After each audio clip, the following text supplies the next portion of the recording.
Hey good people, and welcome back to the channel. On yesterday I had the opportunity to check out a new movie on Tubi called 10 Toes Down. This movie is a story about an accomplished woman who cheats on her faithful and loving husband with hopes of replacing him with her toxic side piece. Now I will admit, this movie is one of the better movies on Tubi, and while there were some parts of the movie that were predictable, I enjoyed the movie for what it was. I enjoyed the twist at the end of the movie, and if I had to rate the movie on a scale of 1 to 10, I would rate it a 7.5.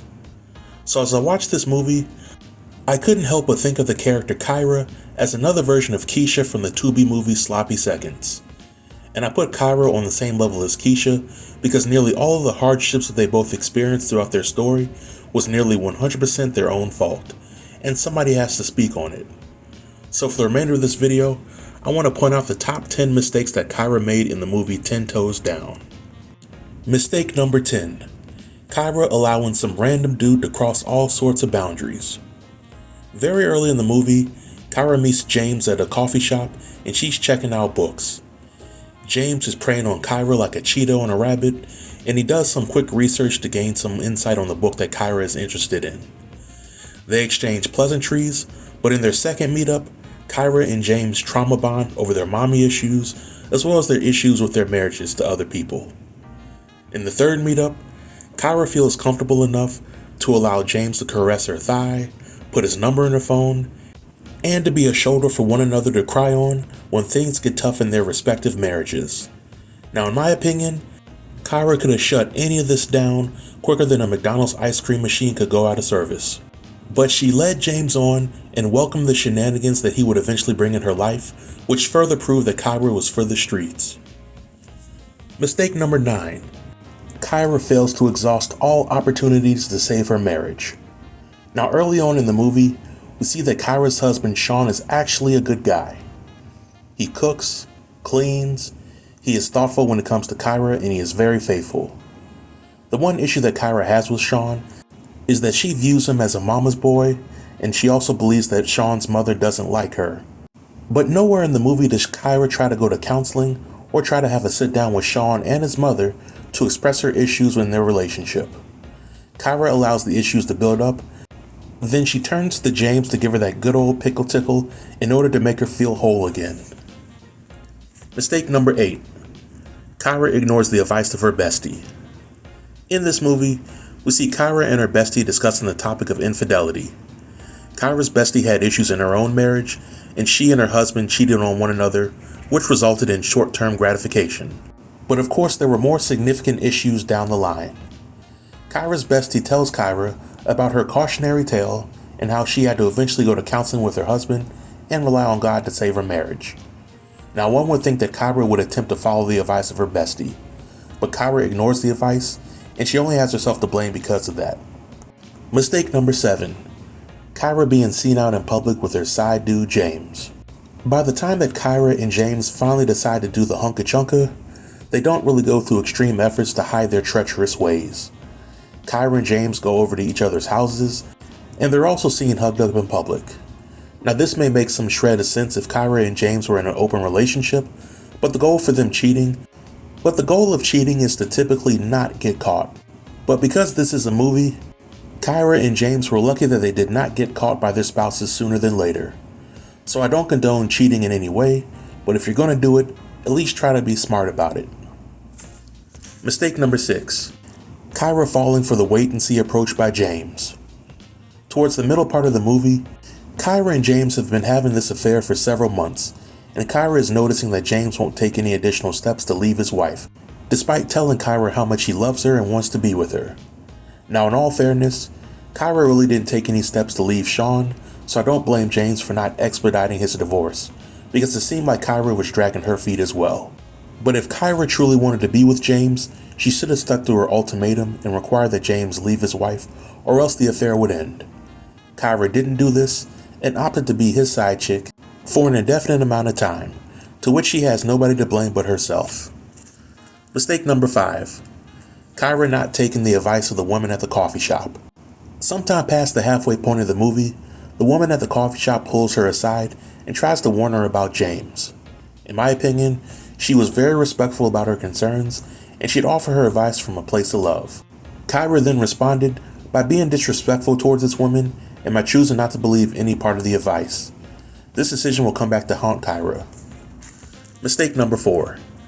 Kyra's response to finding out about James's wife. Towards the climax of the movie, James sends his wife to the upper room, and the first person he calls about the matter is Kyra. Kyra comes over to the home, sees the body of James's wife, and seems pretty cool about the matter. James then gives Kyra a BS excuse about self-defense, but Kyra doesn't press James about why he wouldn't want to call the police. Kyra ultimately agrees to help James clean up everything, but not before she demands that James give her that good old pickle tickle while the wife's lifeless body is less than a foot away. The sequence of events is troubling for a number of reasons, but just know, Kyra's fate could have been ultimately avoided if she had contacted the police or if she had got the heck out of Dodge when finding the body. Mistake number 3. Kyra not learning anything from the show's First 48 or Fatal Attraction. Now, Kyra being the mastermind behind staging the death of James's wife to appear to be a suicide was so silly that a 5-year-old could have probably done a better job. Kyra is a medical professional by trade, which means that she is privy to information about the human body and how it functions, more so than the average person might know. James's wife had been strangled into her untimely demise, yet because she suffered from depression, Kyra's plan to make this look like a suicide was to put a bunch of pills in the wife's mouth, send a suicide note from the wife's phone to James, and to take the wife's wedding ring and medicine bottle for safekeeping and put it in her own house. Now, this is problematic for several reasons. 1, when the medical examiner gets a hold of the body, they will likely determine that the wife expired by asphyxiation and not by an overdose. 2, phone records could easily prove that Kyra was in the same area as the wife when the text messages were sent. 3, Kyra's fingerprints were all over the house during the staged crime, and while fingerprints alone would be considered circumstantial evidence, the affair that Kyra had with James would be more than enough for the police to charge her with homicide.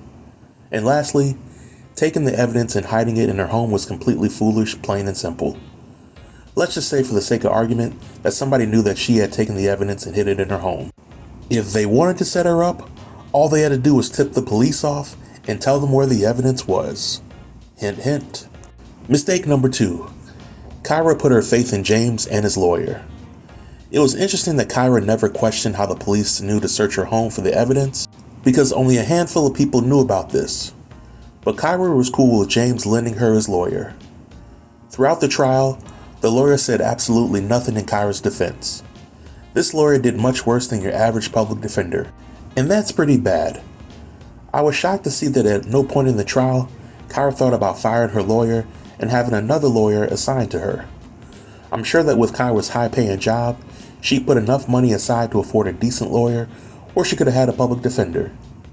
Either option would have been better than what she had. And what's really bad about the situation is that Kyra knew that her lawyer was not defending her, and she didn't think about making any kind of changes throughout the process. And mistake number 1, Kyra didn't snitch on James when she had the chance. Now, I know that this is a movie and all, but if Kyra met with the police and agreed to snitch on James in exchange for a deal, how hard would it be for the police to believe that James was the one that took his wife out? Phone records could easily prove that James was at his house during the time of the incident. The phone records could also show that James contacted Kyra during the time of the incident. And it wouldn't be hard to convince a jury that the lies that James told to the investigators were because he was involved with the murder. A lie detector test could also go a long way in a situation like this. But the notion that the only evidence Kyra needed to prove her innocence was a diary that the wife wrote about James was completely silly. But all in all, Kyra was an idiot, plain and simple, and she had everything coming to her. I would like to see a part 2 of this movie, because I really want to see how the story eventually wraps up. But this marks the end of the review. Feel free to leave all comments below in the comment section, and I'll be sure to reply to everybody. Until next time, stay tuned and stay safe. Peace.